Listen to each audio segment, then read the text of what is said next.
दोस्तों,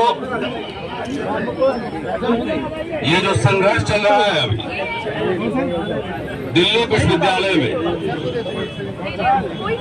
ये अगर आप समझ रहे हैं कि कोई नई बात है तो ये नई बात नहीं है।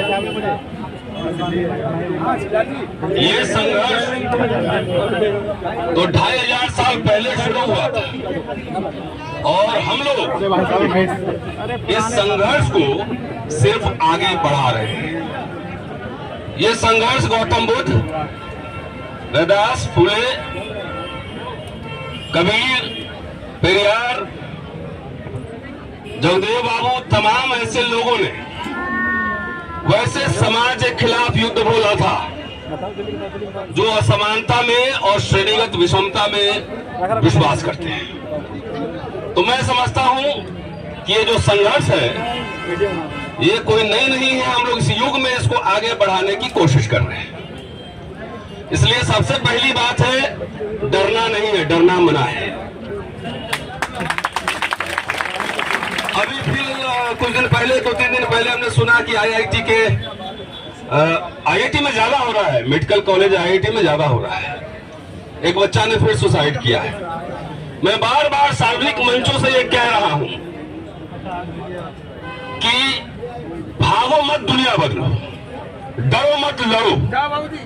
सुसाइड और भागना कोई सॉल्यूशन नहीं है, समस्या का कोई समाधान नहीं है। जितने टॉर्चर हमारे छात्रों को किए जा रहे हो उससे कम करने की कोशिश हमें नहीं हो रही है, और 10 साल से हो रही है, बचपन से देखा है। लेकिन डरे नहीं, लड़े और लड़ ही रहे। ऋतु तो एडॉप्ट थी तो इसको आसान था, हटा दिया, और मैं इनके गले की फांस बना हुआ हूं, तो मुझे हटा नहीं पा रहे। बहुत कोशिश करने के बावजूद अभी ठेके का प्रोफेसर एक बैठा हुआ है, ये लक्ष्मण, यह भी डर नहीं रहा है। दोस्तों, एक बात आप समझिए, ये विश्वविद्यालय में 97 में SC/ST का रिजर्वेशन आया था, 2006-7 में OBC का आया था। महज 20 साल इनके पेट में और दिमाग में मरोड़ उठ रही है, क्योंकि हम जैसे कुछ लोग यहाँ आ गए हैं और इनके मेरिट को भी चुनौती दे रहे हैं, इनके काबिलियत को भी चुनौती दे रहे हैं लगातार, और कुंजी छाप लिख कर नहीं, ओरिजिनल राइटिंग से।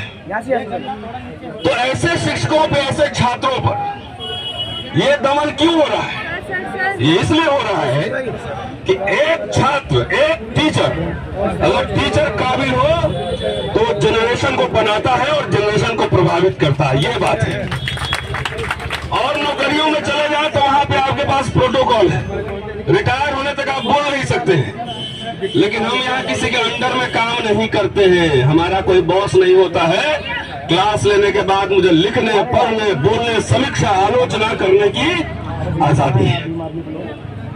और इनको दर्द इसीलिए है कि इनके 100 बेईमान पर एक ईमानदार बहुजन का व्यक्ति भारी पड़ जाता है, जैसे डॉक्टर अंबेडकर भारी पड़े थे। इसीलिए हम जैसे लोगों पर ही समझिए नहीं कि मेरे ऊपर व्यक्तिगत हुआ है। अगर ये समझ लेंगे तो पूरी खेल ही खराब है। ये मैं एक समाज का प्रतिनिधित्व करता हूँ, मैं एक समाज में पैदा हुआ हूँ, इसलिए मुझे उसका नुकसान और दमन हो रहा है। और कुछ वैसे लोग हैं जो जन्मजात जो है चांदी का चम्मच लेकर आते हैं, और कुछ आए चाहे नहीं आए प्रिंसिपल प्रोफेसर बन ही जाते हैं।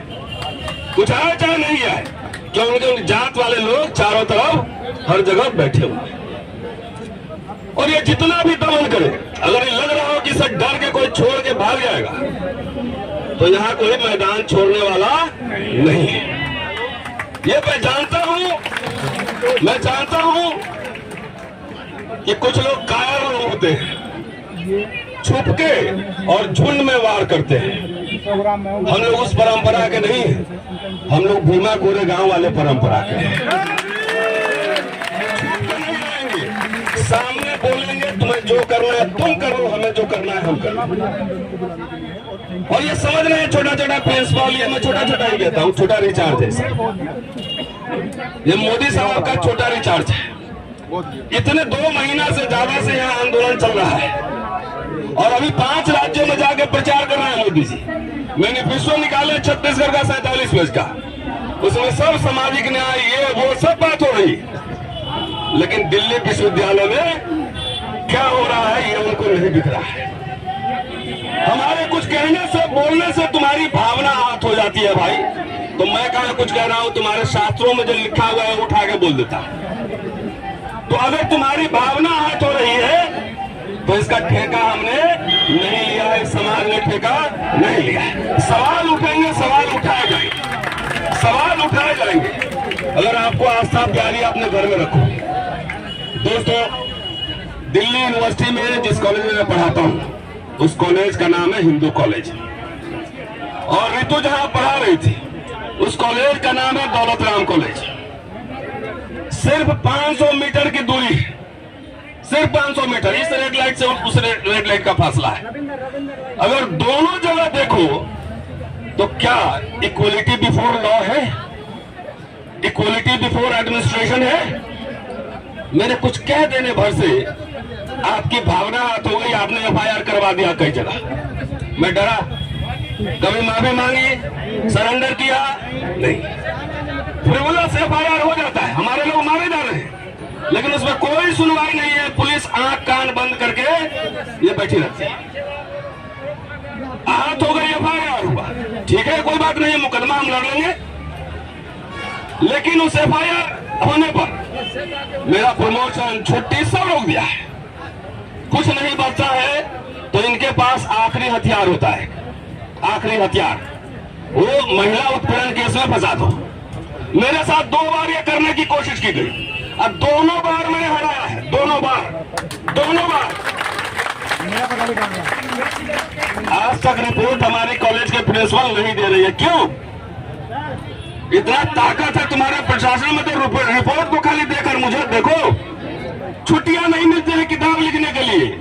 कुंजी छाप प्रिंसिपल चेयर पर है, कुंजी छाप मैं कह रहा हूं, मैं सार्वजनिक चुनौती दे रहा हूं, सार्वजनिक, कि अपने पूरे एकेडमिक क्रेडेंशियल हम जनता के बीच दिखा दे, और मैं भी दिखाता हूं। चुनौती है, मैं इस्तीफा कर दूंगा, दिखाओ।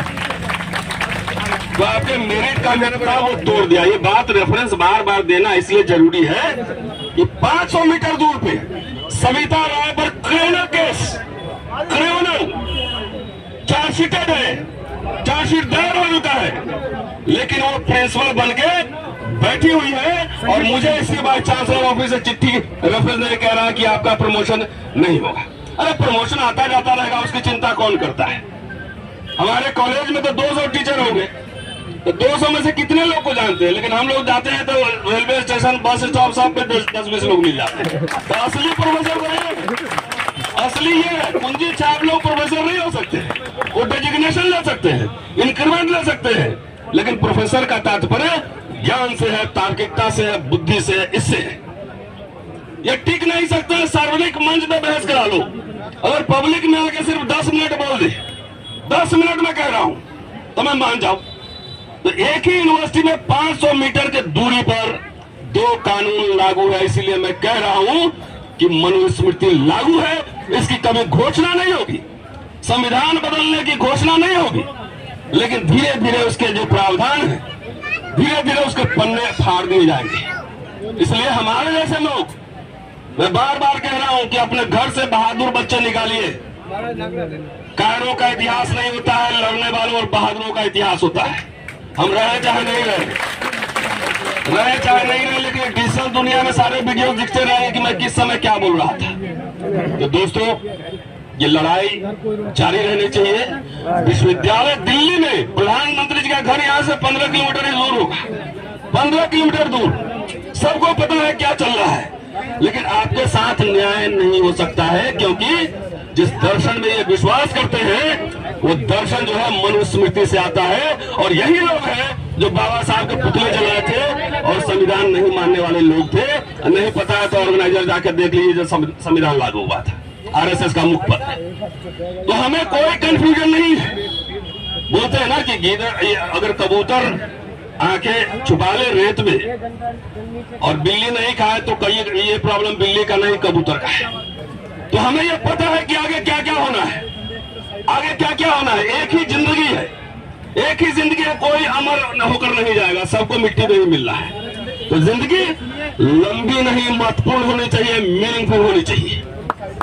साथियों, लड़ाई मैं और ऋतु अपने लिए लड़ रहे हैं नहीं, ये आने वाली पीढ़ियों के लिए लड़ा जा रहा है। मुझे नौकरी है, क्या जरूरत है मुझे सवाल खड़े करने की?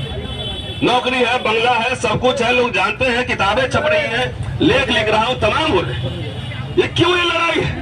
अगर मुझे प्रोफेसर खाली प्रमोशन और छुट्टी की बात होती तो मैं हल्ला क्यों करता, बोलता क्यों, मैं जाके नमस्ते कर लेता।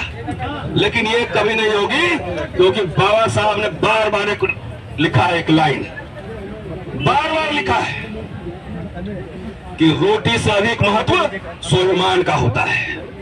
उन्होंने कहा था जब गांधी से मिले थे कि कोई भी स्वाभिमानी दलित इस देश पर गर्व नहीं करेगा, कोई भी नहीं करेगा।